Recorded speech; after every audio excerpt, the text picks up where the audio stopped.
샴페인 잔이 내 손가락 사이로 미끄러져 내렸다. 마치 내 세상 전체가 무너져 내리는 것 같았다.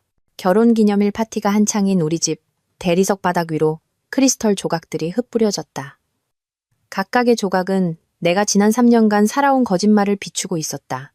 나는 식당 문가에 얼어붙은 채 서서 7년간 내 남편이었던 그가 내 가장 친한 친구의 우는 아기를 달래기 위해 무릎을 꿇는 모습을 지켜보았다. 그 아이의 다음 한마디는 내가 내 삶, 내 결혼, 그리고 내가 가장 신뢰했던 사람들에 대해 알고 있다고 생각했던 모든 것을 산산조각 낼 것이었다. 아빠, 우리 이제 집에 가요? 어린 하윤이가 속삭였다. 그 작은 팔은 내가 한 번도 본 적 없는 수천 번의 잠자리 동화를 들려준 듯한 익숙함으로 내 남편의 목을 감쌌다. 방 안은 찬물을 끼얹은 듯 조용해졌다. 20명의 하객들이 모두 우리를 쳐다보았다. 내 가장 친한 친구 수진의 얼굴은 핏기 없이 창백해졌다. 그리고 내 남편, 내 사랑스럽고 헌신적인 남편 민주는 귀신이라도 본 듯한 표정이었지만 정작 죽고 싶은 심정인 것은 나였다. 3시간 전, 나는 세상에서 가장 행복한 여자였다. 우리의 7주년 결혼기념일 파티는 내가 계획한 그대로 마지막 디테일까지 완벽했다. 사방에 놓인 하얀 장미, 부드럽게 흐르는 재즈 음악. 우리의 가장 가까운 친구들과 가족들이 우리가 깨지지 않을 사랑이라 믿었던 것을 축하하기 위해 아름다운 우리 집에 모였다. 나는 내 눈을 반짝이게 만들어주는 에메랄드 그린 드레스를 입고 있었다. 남편이 항상 가장 좋아한다고 말했던 바로 그 드레스였다. 내 검은 머리는 우아하게 올려 묶었고 나는 스스로 빛이 나는 것 같았다. 결혼 7년 차에도 그가 붐비는 방 건너편에서 나를 바라볼 때면 여전히 가슴이 설렜다. 언니 오늘 정말 눈부시게 아름다워. 내 동생 지혜가 디저트 테이블 정리를 도우며 속삭였다. 언니랑 민준이 오빠는 아직도 신혼부부 같아. 나는 미소를 지었다. 내 마음은 충만했다. 나는 세상에서 가장 운이 좋은 여자야. 내가 얼마나 틀렸었는지 그때 알았더라면. 민주는 완벽한 호스트처럼 파티장을 누볐다. 매력적이고 세심하며 모든 손님들의 잔이 비지 않도록 챙겼다.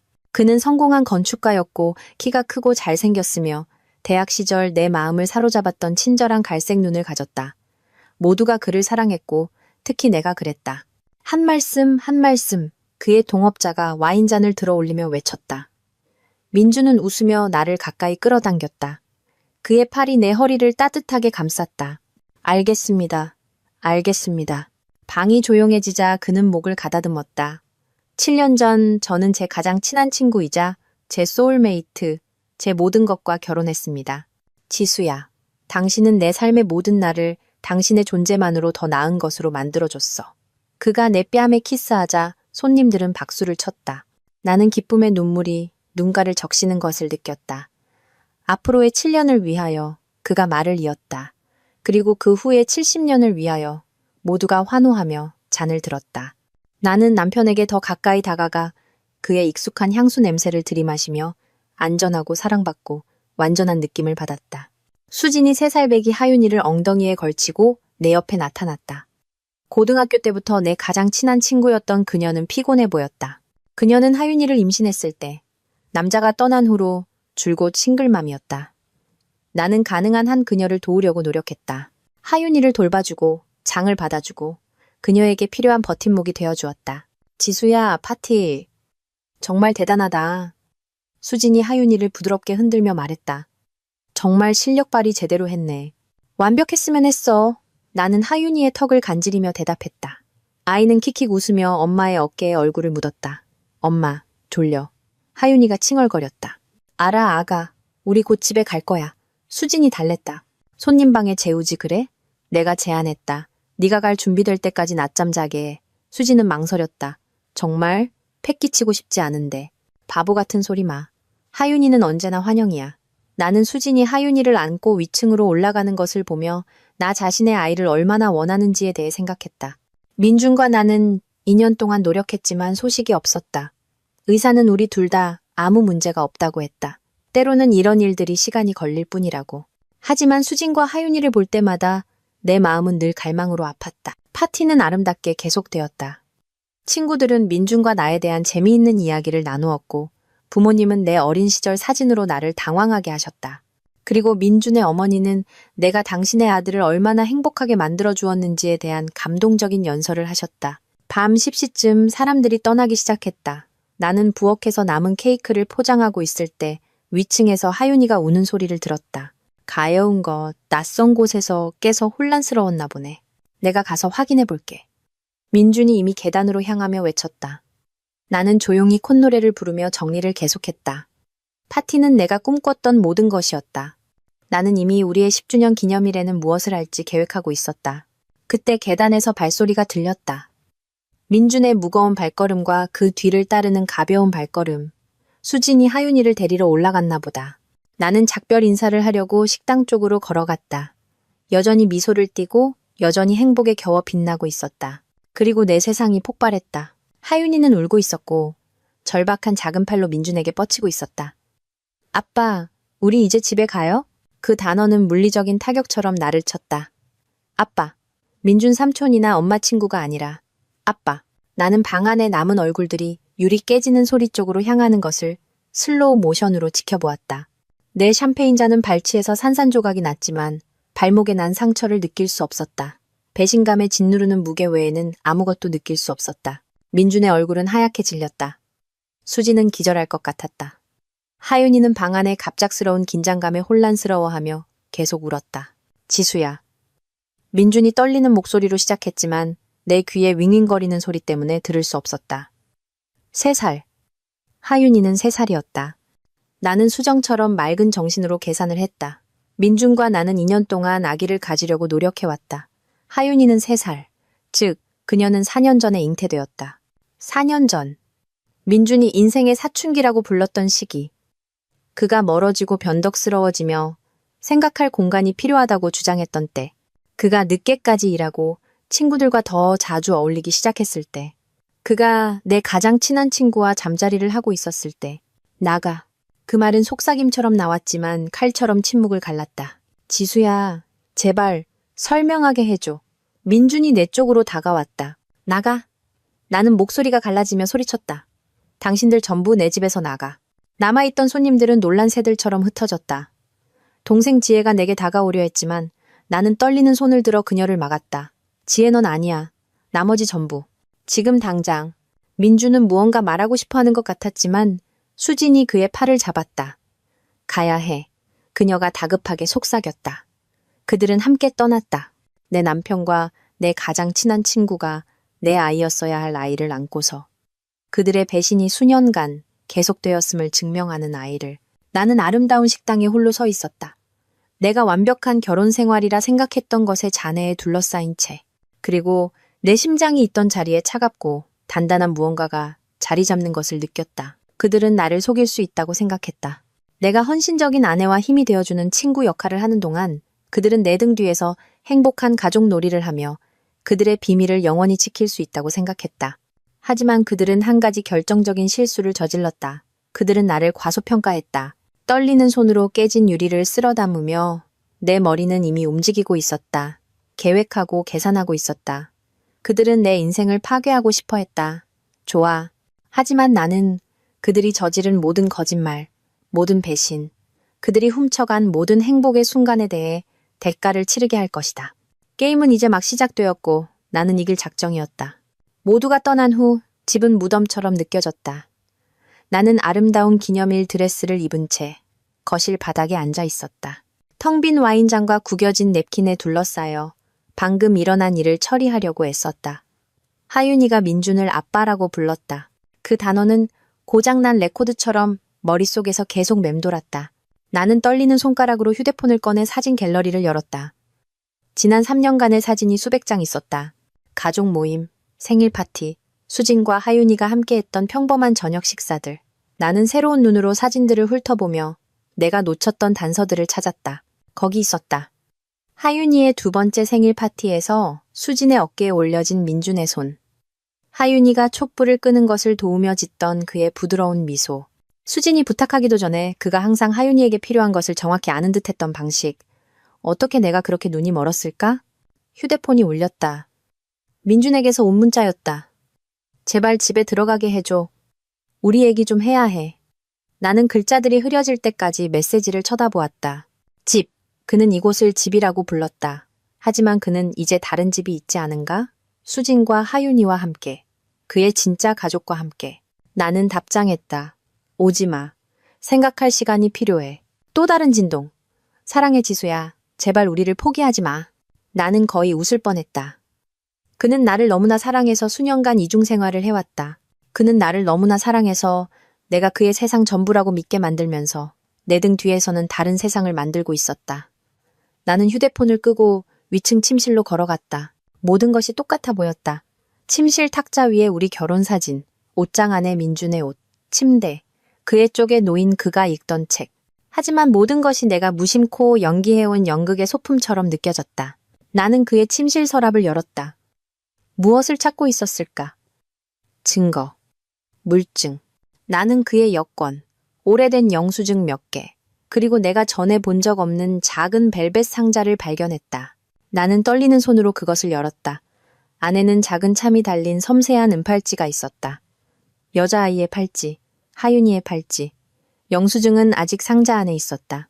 3개월 전 시내의 비싼 보석 가게에서 구매한 것. 바로 그 주에 민주는 큰 프로젝트 때문에 늦게까지 일해야 한다고 내게 말했었다. 나는 팔찌를 움켜쥔 채 침대에 주저앉았다. 그는 내가 우리의 기념일 파티를 계획하는 동안 그의 딸을 위한 선물을 사고 있었다. 내가 언젠가 우리가 함께 가질 아이들을 꿈꾸는 동안. 그때 눈물이 터져 나왔다. 뜨겁고 분노에 찬 눈물.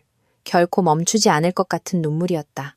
나는 내가 가졌다고 생각했던 결혼을 위해, 내가 믿을 수 있다고 생각했던 친구를 위해, 그리고 행복한 결말을 믿었던 순진한 여자를 위해 울었다. 하지만 슬픔 아래에서 다른 무언가가 자라나고 있었다. 차갑고 계산적이며 절대적으로 분노에 찬 무언가. 그들은 나를 바보로 만들었다. 수년간 그들은 내 눈을 쳐다보며 거짓말을 했다. 그들은 내가 그들의 아이를 돌보게 하고 장을 받아주게 하고 힘든 싱글맘인 수진에게 정서적 지원을 제공하게 했다. 그 굴욕감은 배신감보다 더 심하게 타올랐다. 얼마나 많은 사람들이 알고 있었을까? 우리 친구들 중 얼마나 많은 이들이 그 비밀을 알고 있었을까? 그들 모두 내 등 뒤에서 나를 비웃고 있었을까? 나는 민준이 마지막 순간에 약속을 취소했던 모든 순간, 그를 늦게까지 붙잡아 두었던 모든 업무상 비상사태, 그가 수진의 아파트에서 무언가를 도와줘야 한다고 주장했던 모든 주말을 생각했다. 그는 물이 새는 수도꼭지를 고쳐주고 있었던 게 아니었다. 그는 그의 비밀 가족과 함께 소꿉놀이를 하고 있었다. 휴대폰이 다시 울렸다. 이번엔 수진이었다. 지수야, 정말 미안해. 네가 이런 식으로 알게 하려던 건 아니었어. 우리 제발 얘기 좀 할 수 있을까? 나는 그녀의 메시지를 쳐다보며 그녀가 내 어깨에 기대어 외롭다고 울었던 모든 순간을 기억했다. 그녀가 항상 자신과 하윤이 곁에 있어주는 좋은 친구가 되어줘서 고맙다고 했던 모든 순간을 그녀는 들킨 것이 미안했던 것이다. 나는 답장했다. 얘기할 건 아무것도 없어. 넌 3년 전에 네 선택을 했어. 그녀의 답장이 즉시 왔다. 네가 생각하는 그런 게 아니야. 복잡해. 복잡해. 마치 이 상황을 괜찮게 만들 수 있는 어떤 설명이라도 있는 것처럼. 마치 이 이야기에서 그들이 악당이 아니고 내가 희생자가 아닌 어떤 버전이라도 있는 것처럼. 하지만 나는 더 이상 희생자가 되기를 거부했다. 나는 서재로 걸어가 노트북을 열었다. 그들이 게임을 하고 싶다면 나도 게임을 할 수 있었다. 하지만 나는 이기기 위해 게임을 할 것이다. 민주는 명성을 지켜야 하는 성공한 건축가였다. 수지는 가족 친화적인 비영리 단체에서 마케팅 코디네이터로 일했다. 그들 둘 다. 사람들이 그들을 선하고 도덕적이며 신뢰할 수 있는 사람으로 보게 하는 것에 의존하는 조심스럽게 구축된 삶을 가지고 있었다. 만약 그 조심스럽게 구축된 삶이 무너져 내린다면 어떻게 될까? 나는 목록을 만들기 시작했다. 민준의 고객들, 그의 동업자들, 그의 전문 협회, 수진의 동료들, 그녀의 상사, 그녀의 비영리 단체 이사회, 우리의 공통된 친구들, 우리 가족들, 우리의 사교계, 그들이 정말 어떤 사람들인지 진실을 알아야 할 모든 사람들. 하지만 나는 똑똑해야 했다. 계산적이어야 했다. 내가 그들을 파괴할 것이라면 제대로 해야 했다. 나는 증거, 문서, 부인하거나 설명할 수 없는 물증이 필요했다. 나는 컴퓨터에 새 문서를 열고 제목을 복수 프로젝트라고 붙였다. 그리고 나는 그들의 몰락을 계획하기 시작했다. 그날 밤 나는 잠들지 못했다. 대신 몇 시간 전에 식어버린 커피 한 잔을 들고 부엌 식탁에 앉아 계획을 세웠다. 가장 먼저 필요한 것은 증거였다. 그들의 불륜과 하윤이의 친자 관계에 대한 진짜, 부인할 수 없는 증거. 그것 없이는 그저 내 말과 그들의 말뿐일 것이고 그들은 그것을 오해나 질투심 많은 아내의 망상으로 꾸며낼 수 있었다. 아침 6시, 나는 내 변호사, 김민정 변호사에게 전화했다. 그녀는 우리 집 구매와 유언장 작성을 처리해 주었다. 50대의 날카롭고 쓸데없는 소리를 용납하지 않는 여성이었다. 이지수 씨, 이른 시간이네요. 무슨 일 있으신가요? 오늘 변호사님을 뵈어야 해요. 급한 일입니다. 물론이죠. 9시까지 오실 수 있으세요? 김 변호사의 사무실은 시내에 있었고 성공의 냄새가 나는 짙은색 나무와 가죽 의자로 가득했다. 그녀는 내 얼굴을 한번 보더니 진한 커피 한 잔을 따라주었다. 전부 말씀해 보세요. 그녀가 간결하게 말했다. 나는 모든 이야기를 털어놓았다. 기념일 파티, 하윤이의 말, 수년간의 거짓말. 김 변호사는 그녀의 정확한 필체로 메모를 하며 방해하지 않고 들었다. 이혼하고 싶어요. 내가 말을 마쳤다. 그리고 민준이 법적으로 받을 자격이 있는 것 이상은 한 푼도 못 받게 하고 싶어요.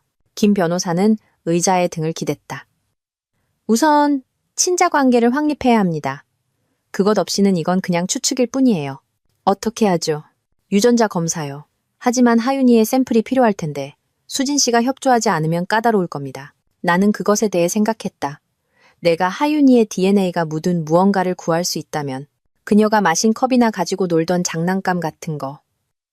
가능하지만 증거 보관의 연속성이 의심스러울 수 있습니다.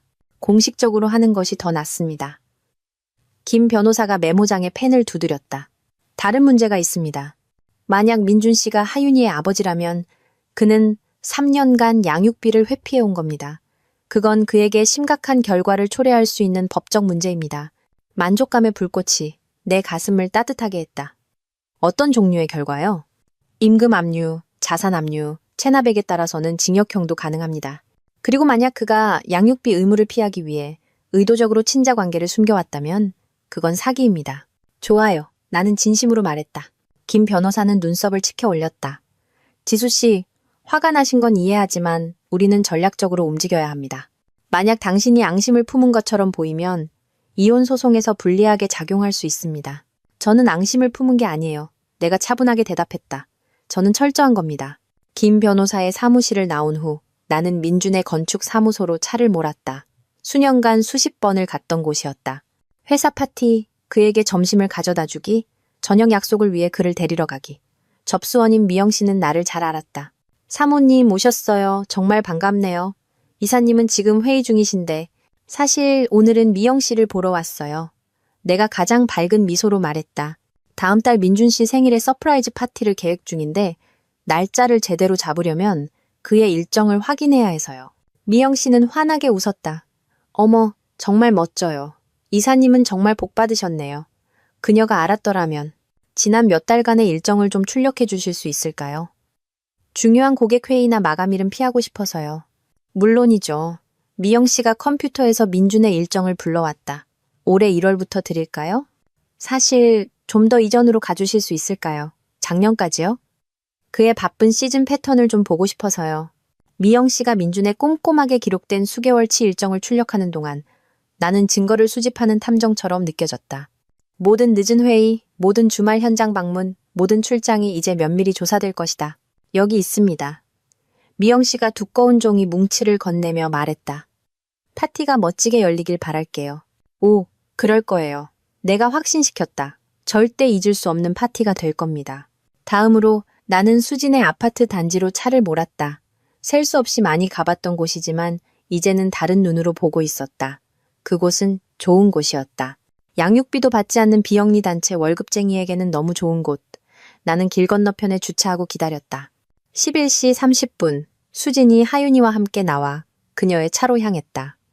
나는 거리를 두고 그들이 소아과로 운전하는 것을 따라갔다. 그들이 안에 있는 동안 나는 내 휴대폰으로 그 병원에 전화했다. 안녕하세요, 하윤이 이모인데요. 내가 약간 다른 목소리로 말했다. 저희 가족 의료 기록을 업데이트하고 있는데 보험 처리를 위해 하윤이 아버지 성함을 확인해 주실 수 있을까요? 죄송하지만 전화상으로는 환자 정보를 알려드릴 수 없습니다. 접수원이 대답했다. 물론이죠. 이해합니다. 그냥 서류에 있는 아버지 성함이 이 씨로 시작하는지만 확인해 주실 수 있을까요? 서류가 맞는지 확인하고 싶어서요. 잠시 침묵이 흘렀다. 고객님, 의료 기록에 접근하시려면 신분증과 아이 어머니의 허가서를 가지고 직접 방문하셔야 합니다. 나는 실망했지만 놀라지는 않고 전화를 끊었다. 의료 기록은 그럴 만한 이유로 보호되고 있었다. 다른 방법을 찾아야 했다. 나는 병원에서 작은 공원까지 그들을 따라갔다. 하윤이는 놀이터로 곧장 달려갔고 수지는 지친 모습으로 벤치에 앉았다.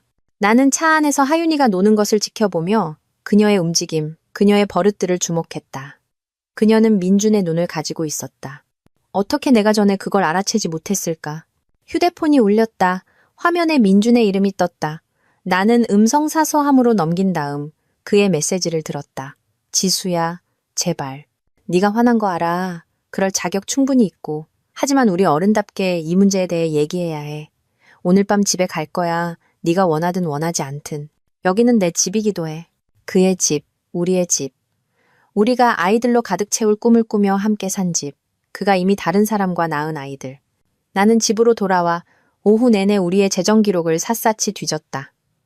은행거래 내역, 신용카드 명세서, 투자계좌, 내가 찾을 수 있는 모든 것. 김 변호사가 옳았다. 나는 철저해야 했다. 내가 발견한 것은 내 피를 끓게 만들었다. 하윤이의 생일과 크리스마스와 일치하는 현금 인출. 민준이 동업자의 아이들 선물이라고 둘러댔던 장난감 가게와 아동복 매장의 결제 내역. 내가 한 번도 의심하지 않았던 햇살 어린이집이라는 곳으로의 정기적인 월별 이체. 민준이 우리 재정의 대부분을 관리했기 때문이었다.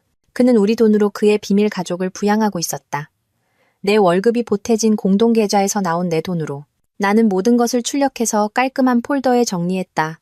재정적 기만의 증거. 그가 수년간 이중 생활을 해왔다는 물증. 6시. 현관문에서 민준의 열쇠 소리가 들렸다. 그가 들어왔을 때 나는 서류에 둘러싸여 부엌 식탁에 앉아 있었다. 그는 끔찍해 보였다. 면도도 하지 않았고 옷은 구겨졌으며 눈 밑에는 다크서클이 있었다. 지수야, 그가 부드럽게 말했다. 집에 오게 해줘서 고마워. 여긴 더 이상 당신 집이 아니야. 나는 은행 명세서에서 눈을 떼지 않고 대답했다. 그냥 당신 물건 챙겨가라고 허락한 것뿐이야. 그는 내 맞은편에 앉아 내 손을 잡으려 했다. 나는 손을 뺐다. 제발 설명하게 해줘. 무슨 설명을? 4년 동안 나를 속이고 바람을 피웠다는 거, 나한테 말도 안 한 딸이 있다는 거, 우리 공동 계좌에서 돈을 훔쳐서 다른 가족을 부양했다는 거. 민주는 움찔했다. 훔친 게 아니야. 내 돈이기도 해. 그래? 나는 마침내 그를 쳐다보았고 그는 내 눈에서 무언가를 보고 움츠러들었다. 내가 계산 좀 해봤어, 민준 씨. 아주 흥미로운 계산을. 나는 테이블 위로 종이 한 장을 밀었다. 이건 당신이 지난 3년간 하윤이와 수진이에게 쓴 돈이야. 어린이집, 옷, 장난감, 병원비, 식료품비. 총액이 얼마일 것 같아? 그는 종이를 흘끗 보고는 창백해졌다. 5천만 원. 내가 말을 이었다. 우리 공동계좌에서 나간 돈. 내가 버는데 보탠 돈. 우리가 미래의 아이들을 위해 저축해야 한다고, 돈 아껴 써야 한다고. 나한테 말하면서 당신의 비밀 가족에게 쓴 돈. 지수야, 나 아직 안 끝났어. 내 목소리는 치명적으로 차분했다. 보석 영수증도 찾았어. 당신이 하윤이에게 사준 팔찌. 사업이 부진해서 우리 휴가 갈 여유가 없다고 말했던 바로 그 주에. 민주는 두 손에 얼굴을 묻었다. 이렇게 되길 원한 게 아니었어. 어느 부분을? 불륜? 그녀를 임신시킨 거? 4년간 나한테 거짓말한 거? 아니면 들킨 거? 전부 다 그가 속삭였다. 나는 너를 사랑해, 지수야. 항상 너를 사랑했어. 나는 웃었고 그 소리는 내 귀에도 쓰게 들렸다. 사랑을 표현하는 방식이 참 특이하네. 실수로 시작됐어. 그가 절박하게 말했다. 수진이랑 나, 우리 둘 다 힘든 시기를 겪고 있었어. 너랑 나는 아이 문제로 다투고 있었고 그녀는 전 남친이 떠난 후 외로워했어. 그냥 하룻밤으로 끝날 일이었는데. 아니었지. 그리고 그녀가 임신했다고 말했을 때 그는 애원하는 눈으로 나를 쳐다보았다. 너한테 말하고 싶었어. 몇 번이나 끝내려고 했어. 하지만 하윤이, 걔는 내 딸이야. 그냥 버릴 수가 없었어. 그래서 대신 나를 버렸구나. 너를 버린 적 없어. 나는 남았어. 나는 너를 선택했어. 나에게 거짓말하기를 선택했지. 내가 정정했다. 내가 당신 아내라고 믿게 만들기를 선택했지. 실제로는 내가 당신의 위장막이었을 뿐인데. 당신 딸을 이모인 척하며 돌보게 하기를 선택했지. 내 가장 친한 친구가 힘든 싱글맘 생활을 하는 걸 내가 돕게 하기를 선택했지. 사실은 당신이 그 아버지였으면서. 미안해. 그가 목이 메어 말했다. 정말 미안해, 지수야. 내가 자격 없는 거 알지만 제발 나를 용서해 줄 수 있을까? 우리 이 문제를 해결해 보려고 노력할 수 있을까? 나는 오랫동안 그를 쳐다보았다. 내가 7년간 사랑했던 이 남자, 내 마음, 내 미래, 내 꿈을 맡겼던 이 남자. 아니, 내가 간단하게 말했다. 지수야, 제발. 내일 밤까지 이 집에서 나가. 필요한 건 뭐든 가져가. 하지만 내 것은 아무것도 가져가지 마. 내 서재와 금고, 자물쇠는 이미 바꿨어. 나를 그냥 쫓아낼 순 없어. 이 집은 내 집이기도 해. 아니, 할 수 있어. 나는 테이블 위로 또 다른 종이를 밀었다. 오늘 김 변호사님께 전화했어. 이 나라에서는 배우자의 불륜이 재산 분할에 영향을 미친다는 거 알았어? 특히 재정적 기만이 연루되었을 때는 더더욱. 민준의 얼굴이 하얗게 질렸다. 나랑 이혼하겠다고. 나는 당신을 파멸시키는 거야. 내가 정정했다. 차이가 있지. 그는 나를 전에 본 적 없는 사람처럼 쳐다보았다. 이건 네가 아니야. 지수야. 넌 앙심을 품는 사람이 아니잖아. 넌 친절하고 용서심 많고 그리고 멍청했지. 4년 동안 당신 거짓말을 믿을 만큼 멍청했나 봐. 하지만 난 더 이상 멍청하지 않아. 나는 서류를 챙기며 일어섰다. 뭘 어쩔 건데. 나는 미소 지었고 그 미소는 얼음처럼 차가웠다. 나는 모든 사람이 당신이 진짜 어떤 사람인지 정확히 알게 할 거야. 당신 고객들, 동업자들, 당신 가족, 당신을 그렇게 좋고 정직한 사람이라고 생각하는 모든 사람들. 내 경력을 망칠 거야. 그건 내 인생을 망치기 전에 생각했어야지. 나는 계단으로 걸어가다 잠시 멈췄다. 아, 그리고 민준 씨, 변호사 구하는 게 좋을 거야. 국가에서 당신이 3년간 양육비를 회피해 온 걸 알게 되면 변호사가 필요할 테니까. 나는 그의 배신의 증거에 둘러싸여 부엌 식탁에 앉아있는 그를 남겨두고 그의 짐을 싸기 위해 위층으로 올라갔다. 전쟁은 공식적으로 시작되었다. 내가 요구한 대로 민주는 다음 날 저녁까지 사라졌다. 그는 모든 것을 잃었다는 것을 아는 남자의 패배한 분위기로 자신의 옷과 개인 물품을 쌌다. 나는 위층 창문에서 그가 차에 짐을 싣는 것을 보며 차가운 만족감 외에는 아무것도 느끼지 못했다. 그는 마지막으로 한 번 더 나와 이야기하려 했다. 문가에 서서 눈물을 글썽이며 말했다. 네가 지금 나를 미워하는 거 알아. 하지만 언젠가 네가 화가 좀 덜 났을 때 어쩌면 우리가 한때 행복했다는 걸 기억해 줄지도 몰라. 어쩌면 내가 너를 사랑했다는 걸 기억해 줄지도. 내가 기억할 유일한 것은 내가 대답했다. 당신이 거짓말쟁이이자 사기꾼이라는 거야. 그 외의 모든 것은 그냥 연기였어. 이제 집은 다시 내 것이 되었다. 조용하고 깨끗하고 그의 존재로부터 자유로워졌다. 나는 방들을 거닐며 내 공간을 되찾고 다음 수를 계획했다. 김 변호사는 그날 아침 이혼 서류를 제출했다. 민주는 내일 그의 동료들과 고객들 앞에서 그의 사무실에서 서류를 받게 될 것이다. 나는 특별히 그 시간을 요청했다. 하지만 이혼은 시작에 불과했다. 나는 하루 종일 전화를 걸고 이메일을 보내고 곧 민준의 직업적 파멸로 자라날 씨앗을 심었다. 사람들이 신뢰했던 누군가에 대한 진실을 알게 되었을 때 얼마나 빨리 등을 돌리는지 놀라울 정도였다. 내 첫 번째 전화는 민준의 가장 큰 고객인 한미건설에 한 것이었다. 그들은 가족 리조트를 짓고 있었고 그들의 수석 건축가는 수년간 자신의 가족을 숨겨왔다. 회장님, 나는 회사 회장에게 말했다. 제 남편 민준이 이중생활을 해왔다는 것을 아셔야 할 것 같아서요. 그는 대외적으로 인정한 적 없는 3살배기 딸이 있고 회사 자금을 이용해 그의 비밀 가족을 부양해왔습니다. 전화기 저편의 침묵은 귀가 먹먹할 정도였다. 사모님, 이건 매우 심각한 주장입니다. 저는 증거 자료를 가지고 있습니다. 내가 확신시켰다. 은행 기록, 영수증, 사진들. 이게 공개적으로 알려지기 전에 아시는 게 좋을 것 같아서요. 그날이 끝나기 전에 한미건설은 민준의 계약을 검토하기 위해 긴급회의를 소집했다. 내 두 번째 전화는 국가의 양육비 이행관리원에 한 것이었다. 나는 그들에게 하윤이의 전체 이름과 민준의 정보를 제공했다. 그들은 즉시 조사가 시작될 것이라고 확신시켜 주었다. 친자 관계가 확립되고 그가 양육비 의무를 회피해온 것이 사실이라면 담당자가 내게 말했다. 우리는 체납된 양육비에 이자와 벌금을 더해 추징할 수 있습니다. 또한 임금을 압류하고 자산을 몰수할 수도 있습니다. 보통 얼마나 걸리나요? DNA 확인이 되면 우리는 신속하게 움직입니다. 국가는 양육비를 지급하지 않는 아빠들을 좋아하지 않거든요. 완벽했다. 내 세 번째 전화는 수진이 일하는 비영리 단체의 상사에게 한 것이었다.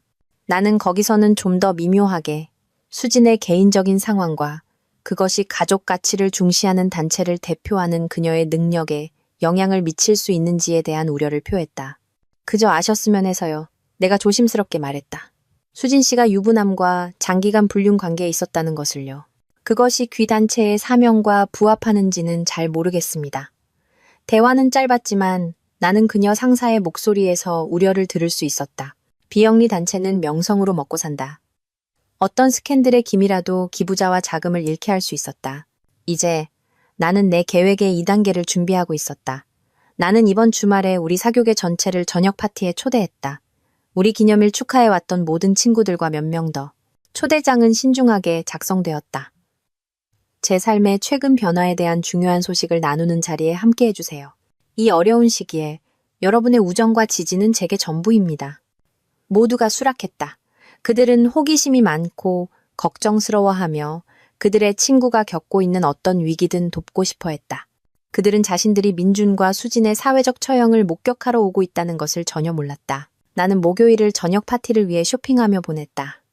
한때 우리 기념일 축하를 계획할 때와 같은 정성으로 메뉴를 선택했다. 하지만 이번에는 사랑을 축하하는 것이 아니었다. 나는 정의를 축하하고 있었다. 금요일 아침 내 노력의 첫 결실이 맺어졌다. 민준이 전화했다. 그의 목소리는 분노로 떨리고 있었다. 무슨 짓을 한 거야? 한미건설에서 방금 나를 해고했어. 나는 진실을 말했을 뿐이야. 내가 차분하게 대답했다. 그들이 어떤 종류의 남자를 고용하고 있는지 알 자격이 있다고 생각했어. 내 경력을 망쳤어. 거긴 내 가장 큰 고객이었단 말이야. 당신 경력은 당신이 이중생활을 하기로 결정했을 때 망가진 거야. 그리고 그냥 이중생활이 아니지. 당신은 내 가장 친한 친구랑 잤어. 나는 그냥 사람들이 그걸 알게 했을 뿐이야. 지수야, 제발. 나 이제 부양해야 할 딸이 있단 말이야. 그 일자리가 필요해. 그 아이러니는 감미로웠다. 3년 전에 당신 딸을 부양하는 것에 대해 생각했어야지. 하지만 걱정 마. 국가에서 당신이 직업이 있든 없든 그녀를 부양하도록 할 테니까. 나는 그의 더듬거리는 항의를 끊고 전화를 끊었다. 그리고 즉시 김 변호사에게 전화했다. 민준이 가장 큰 고객에게서 해고당했어요. 그게 우리 이혼 소송에 어떤 영향을 미치죠? 실제로는 당신에게 유리하게 작용할 수 있습니다. 김 변호사가 말했다.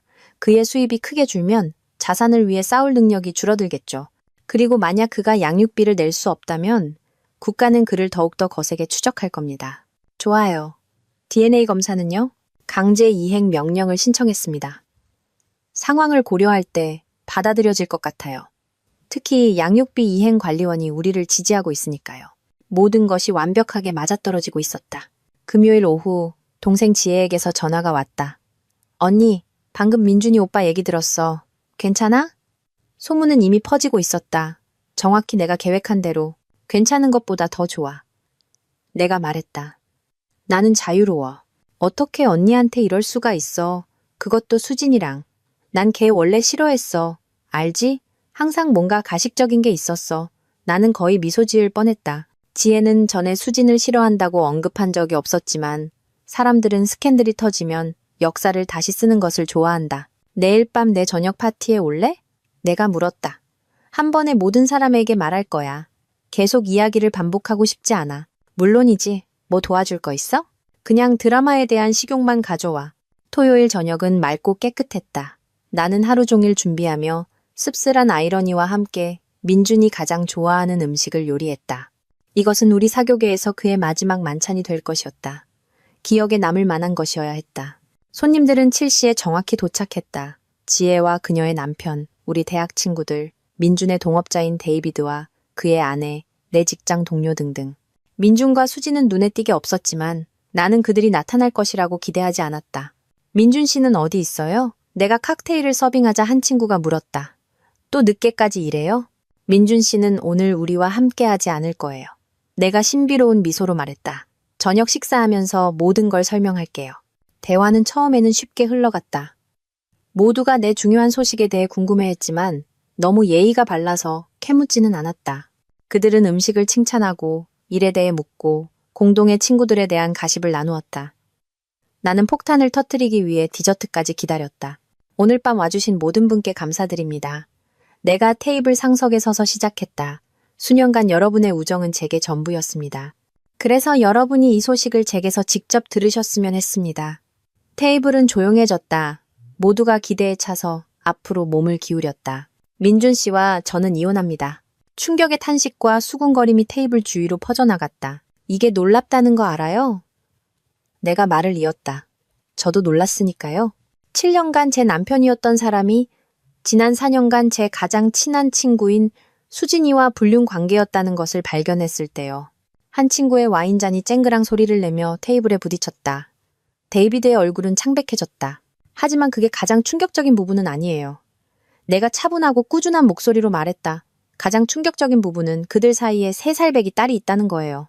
제가 돌봐주고 선물을 사주고 조카처럼 대했던 그 어린 소녀가 사실은 제 남편의 아이라는 거죠. 침묵은 귀가 먹먹할 정도였다.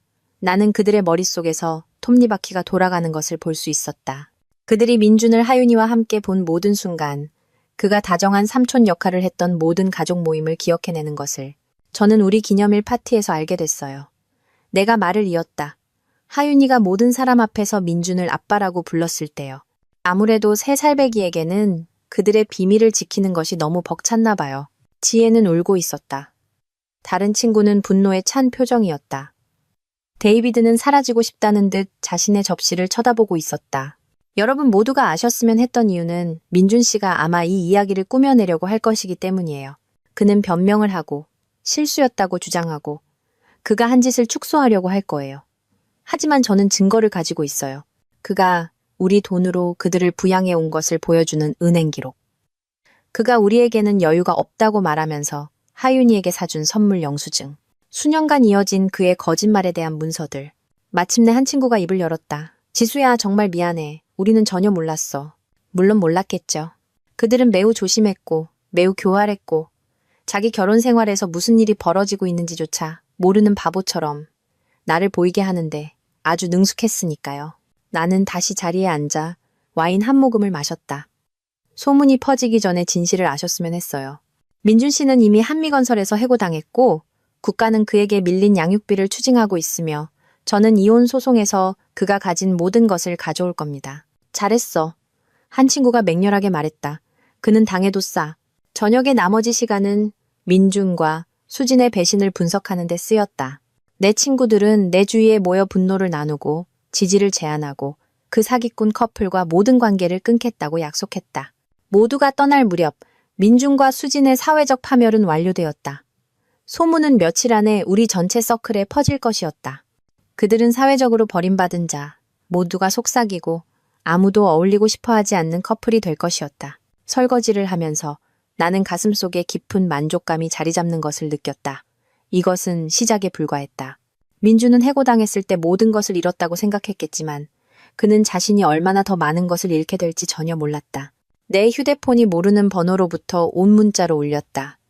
당신은 무고한 사람들을 파괴하고 있어. 하윤이는 이런 일을 당할 자격이 없어. 수진이었다. 그녀는 아마도 후폭풍을 피하려고 새 전화번호를 구했을 것이다. 나는 답장했다. 하윤이는 거짓말쟁이와 사기꾼이 아닌 아빠를 가질 자격이 있어. 내 남편과 자기로 결정하기 전에 그걸 생각했어야지, 수진아. 그녀의 답장이 빠르게 왔다. 민준이는 당신을 사랑해. 실수를 했지만 그는 당신을 사랑한다고. 실수 한 번으로 그를 파멸시키지 마. 실수 한 번. 4년간의 거짓말, 기만, 배신이 실수 한 번이라고. 나는 답장했다. 두고 봐. 그리고 그 번호를 차단하고 잠자리에 들었다.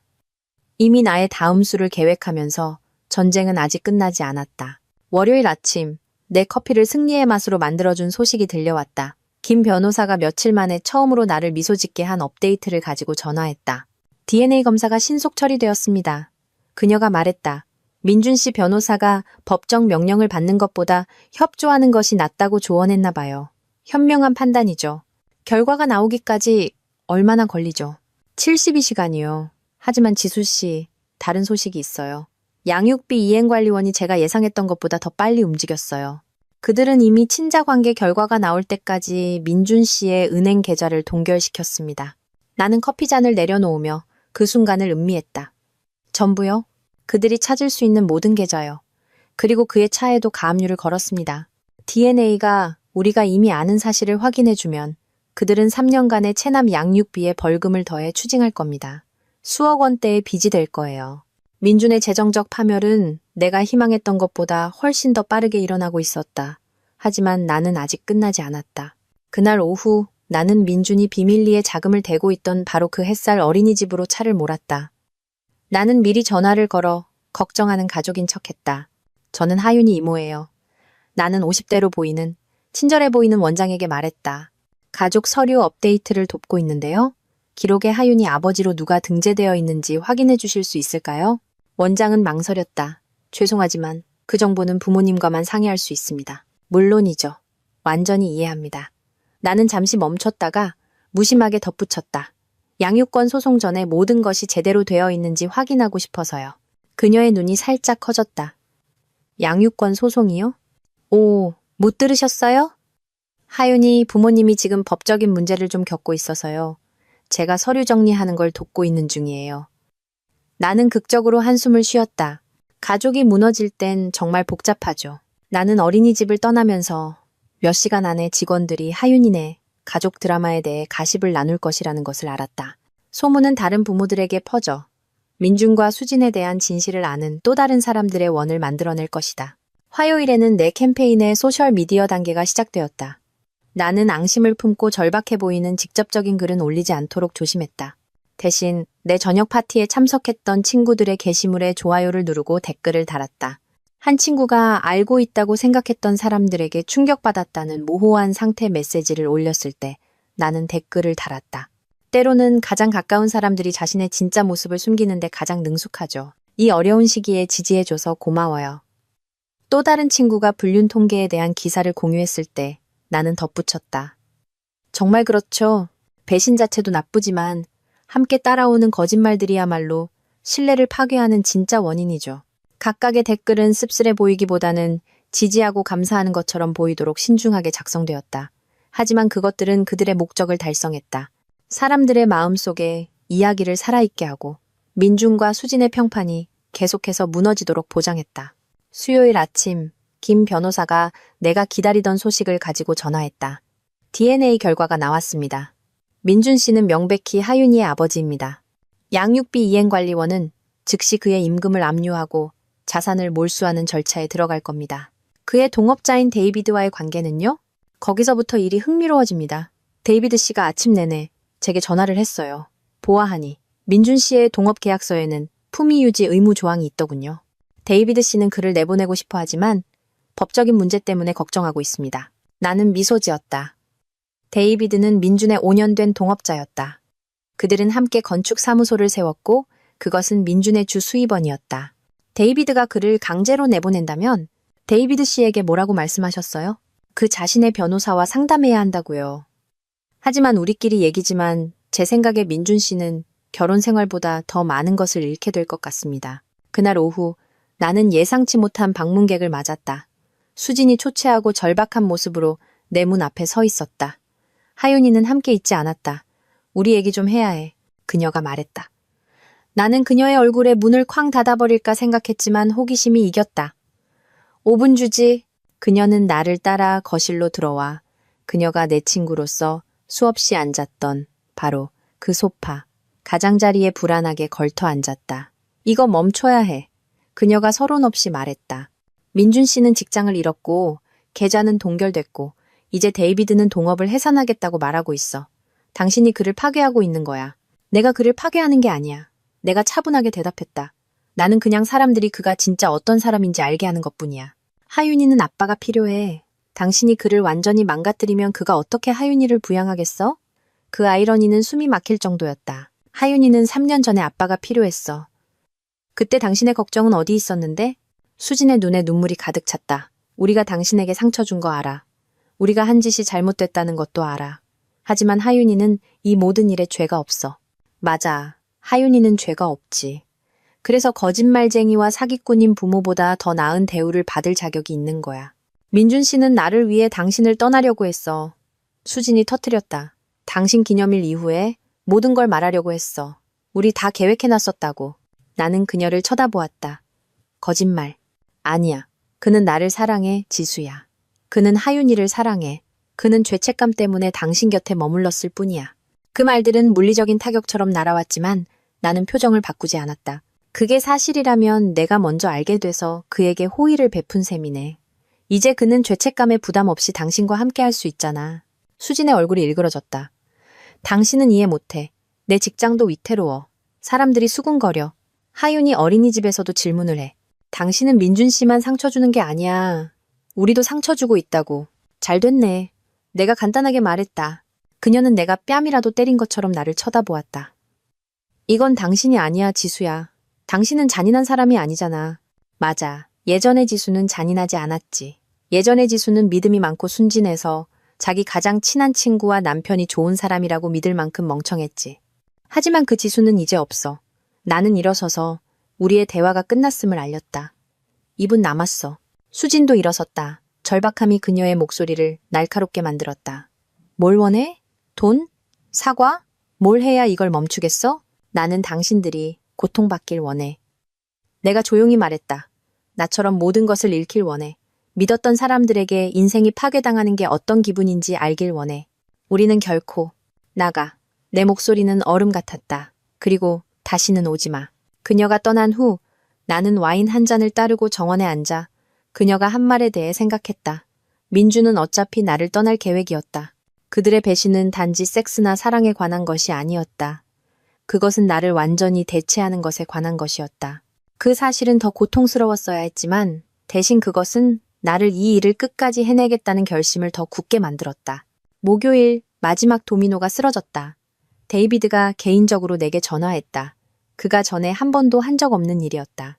지수 씨, 방해해서 미안하지만 민준 씨에 대해 물어볼 게 있어서요. 뭘 알고 싶으신데요? 그가 회사 자금을 개인적인 용도로 사용했다는 게 사실인가요? 제가 우리 장부를 검토해봤는데 몇 가지 불규칙한 점이 있어서요. 나는 미소 지었다. 민준은 부주의했다. 그의 사업과 개인 재정을 섞었었다. 확실히 말씀드릴 순 없어요, 데이비드 씨. 그건 민준 씨에게 물어보셔야죠. 제가 당신에게 묻는 이유는 지금 민준 씨가 그다지 신뢰할 만한 사람이 아니기 때문입니다. 데이비드의 목소리는 긴장되어 있었다. 만약 그가 회사에서 횡령을 해왔다면 법의학 회계사를 고용해 보시는 게 좋겠네요. 내가 친절하게 말했다. 그들은 재정적 비리를 찾아내는데 아주 능숙하거든요. 전화를 끊은 후 나는 깊은 만족감을 느꼈다. 민주는 단지 우리 결혼 생활에서만 도둑질을 한 것이 아니었다. 그는 그의 동업자에게서도 도둑질을 하고 있었다. 데이비드는 증거를 찾을 것이고 민주는 다른 모든 것에 더해 형사 고발까지 당하게 될 것이었다. 금요일 오후 김 변호사가 마지막 업데이트를 가지고 전화했다. 끝났습니다. 그녀가 말했다. 민준 씨가 우리 모든 조건에 동의했어요. 그는 자신의 옷과 개인 물품을 가져가고 당신은 집, 투자 자산, 그리고 대부분의 유동자산을 갖게 됩니다. 그는 또한 당신에게 3년간 위자료를 지급하기로 동의했습니다. 그의 사업은요? 데이비드 씨가 헐값에 그의 지분을 사들이고 있습니다. 민준 씨는 변호사 비용과 밀린 양육비를 내기 위해 돈이 필요하거든요. 그는 사실상 아무것도 없이 다시 시작하는 셈입니다. 나는 눈을 감고 어깨에서 무게가 덜어지는 것을 느꼈다. 그리고 수진 씨는 어제 직장을 잃었어요. 보아하니 그 비영리 단체 이사회가 그녀가 그들의 가족가치 미션에 적합하지 않다고 결정했답니다. 완벽했다. 그날 저녁 나는 내 아름다운 집, 이제는 온전히 내 집에서 샴페인 한 병을 땄다. 이번에는 사랑을 축하하기 위해서가 아니라 정의를 축하하기 위해서였다. 내 휴대폰이 민준으로부터 온 마지막 문자로 울렸다. 이제 행복해? 나는 답장했다. 행복해지고 있어. 그리고 그의 번호를 차단하고 내 휴대폰에서 그의 모든 사진을 삭제했다. 1년 후 내 홈 오피스 창문으로 아침 햇살이 쏟아져 들어왔다. 나는 최신 프로젝트의 마지막 손질을 하고 있었다.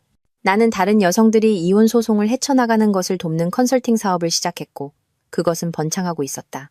보아하니 배신을 이해하고 맞서 싸우는 법을 아는 사람이 필요한 여성들이 많았다. 초인종이 울렸고 문을 열자 커다란 꽃다발을 든 배달원이 서 있었다. 이지수 씨? 네, 접니다. 카드는 내 최신 고객으로부터 온 것이었다. 남편이 도박 자금을 대기 위해 공동사업에서 횡령을 해온 여성이었다. 제 삶을 되찾게 도와주셔서 감사합니다. 라고 적혀 있었다. 나는 꽃을 꽃병에 꽂으며 미소 지었다. 다른 여성들이 자신의 힘을 되찾도록 돕는 것이 나의 열정이 되었다. 각 사건은 달랐지만 사기꾼들이 결과를 마주하는 것을 지켜보는 만족감은 결코 질리지 않았다. 휴대폰이 울렸다. 김 변호사의 이름이 화면에 나타났다. 좋은 소식이에요. 그녀가 서론 없이 말했다. 민준 씨가 횡령죄로 징역 6개월을 선고받았어요. 데이비드 씨의 증언이 특히 결정적이었습니다. 그리고 수진 씨는 여전히 실업자 상태예요. 소문에 의하면 부모님 댁으로 다시 들어갔다고 하더군요. 민준 씨의 양육비 지급액은 하윤이의 기본 생활비를 겨우 감당하는 수준이고요. 나는 하윤이에 대해 동정심 비슷한 감정을 잠깐 느꼈지만 그것은 금방 지나갔다. 그 어린 소녀는 부모의 거짓말 속에서 자라는 것보다 그들의 진실을 아는 것이 더 나았다. 다른 게 또 있어요. 김 변호사가 말을 이었다. 민준 씨 변호사가 연락해 왔어요. 그가 형량 선고 재판에서 당신이 그의 인성에 대한 탄원서를 써줄 의향이 있는지 알고 싶어 하더군요. 나는 웃었다. 실제로 웃었다. 뭐라고 답하셨어요? 성금으로 5천만 원을 주면 고려해보겠다고 했죠. 이상하게도 그들이 거절하더군요. 전화를 끊은 후 나는 내가 바꾼 집안을 감상하며 걸었다. 새 가구 새로 칠한 페인트. 더 이상 민준의 거짓된 얼굴이 포함되지 않은 가족 사진들. 이제는 기만이 아닌 진실 위에 세워진 진정으로 내 성역이었다. 예전의 지수는 민준의 몰락에 대해 죄책감을 느꼈을 것이다. 그녀는 자신이 너무 멀리 갔는지, 너무 가혹했는지, 너무 많은 것을 파괴했는지 궁금해했을 것이다. 하지만 예전의 지수는 약했다. 그녀는 동화와 행복한 결말, 그리고 그녀의 신뢰를 받을 자격이 없는 사람들의 선함을 믿었다. 새로운 지수는 더 잘 알았다. 그녀는 때로는 정의를 얻는 유일한 방법이 스스로 쟁취하는 것임을 이해했다. 그녀는 다른 사람의 삶을 파괴하는 사람들은 그 대가로 자신의 삶이 파괴당할 자격이 있다는 것을 알았다. 내 휴대폰이 동생 지혜로부터 온 문자로 울렸다. 오늘 점심 어때? 그 사람들 소식 있어. 나는 답장했다. 기대된다. 내가 그렇게 공들여 가꾼 가심 네트워크는 여전히 민준과 수진에 계속되는 몰락에 대한 업데이트를 제공하고 있었다. 좀스러울 수도 있지만 나는 좀스러울 권리를 얻었다. 점심을 먹으러 준비하면서 나는 거울에 비친 내 모습을 보았다. 나는 이제 달라 보였다. 더 강하고, 더 날카롭고, 더 자신감에 차 있었다. 그 기념일 파티를 계획했던 순진한 여자는 사라지고 자신의 가치를 알고 누구도 그것을 깎아내리도록 내버려두지 않는 사람으로 대체되었다. 어떤 사람들은 내가 한 일을 잔인하거나 앙심을 품었다고 말할지도 모른다. 그들은 내가 너무 멀리 갔다고, 복수는 내게 어울리지 않는다고 말할지도 모른다. 하지만 그 사람들은 세상에서 가장 신뢰했던 두 사람에게 배신당해 본 적이 없다. 그들은 자신의 모든 삶이 거짓말 위에 세워졌다는 것을 발견해 본 적이 없다. 그들은 자신들이 사랑해야 할 사람들에게 바보 취급을 당했다는 것을 깨닫는 짓누르는 무게를 느껴본 적이 없다. 나는 후회가 없었다. 민준과 수지는 자신들의 선택을 했고 이제 그들은 그 결과와 함께 살고 있었다. 마치 내가 내 결과와 함께 살고 있는 것처럼. 차이점은 내 결과에는 자유, 재정적 안정, 그리고 정의가 실현되었다는 만족감이 포함되어 있다는 것이었다. 그들의 결과에는 가난, 사회적 추방, 그리고 그들의 행동이 내 인생뿐만 아니라 자신들의 인생까지 파괴했다는 알미 포함되어 있었다. 현관문을 잠그고 지혜를 만나러 나가면서 나는 미소 지었다. 아름다운 날이었고 나는 아름다운 인생을 살고 있었다. 거짓이 아닌 진실, 순진함이 아닌 강인함, 그리고 맹목적인 신뢰가 아닌 정의 위에 세워진 인생. 예전의 지수는 결국 그들을 용서했을지도 모른다. 그녀는 그들을 파괴하지 않고 나아갈 방법을 찾았을지도 모른다. 하지만 예전의 지수는 사라졌다. 그리고 나는 그로 인해 훨씬 더 나아졌다. 전쟁은 끝났고 나는 완벽하게 승리했다. 민준과 수진의 배신은 그들에게 모든 것을 잃게 했다.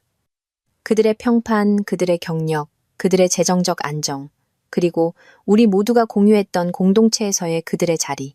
그동안 나는 더 강해지고, 더 부유해지고, 더 현명해졌다. 나는 때로는 최고의 복수가 그냥 나아가 잘 사는 것이 아니라는 것을 배웠다. 때로는 당신에게 잘못한 사람들이 그들의 선택에 대한 온전한 대가를 치르게 하는 것이 최고의 복수다. 식당으로 운전해 가면서 나는 하윤이에 대해 생각했다. 그녀는 이제 4살. 아빠가 왜 다른 곳에 사는지, 엄마가 왜 그렇게 많이 우는지, 왜 할머니 할아버지와 함께 살아야 했는지 질문하기 시작할 만큼 나이가 들었다. 언젠가 그녀는 부모님의 이기심과 거짓말이 여러 사람의 삶을 어떻게 파괴했는지에 대한 진실을 알게 될 것이다. 그녀는 행동에는 결과가 따르고 배신에는 대가가 있으며 어떤 사람들은 당신이 그들을 파괴하려고 할 때 맞서 싸울 것이라는 것을 이해하게 될 것이다. 그것은 귀중한 교훈이 될 것이다. 결국 진실은 항상 드러나게 마련이고 진실이 드러났을 때 거짓된 삶을 살아온 사람들은 더 이상 숨을 곳이 없다. 나는 그것을 확실히 했다. 게임은 끝났고 나는 모든 라운드에서 이겼다.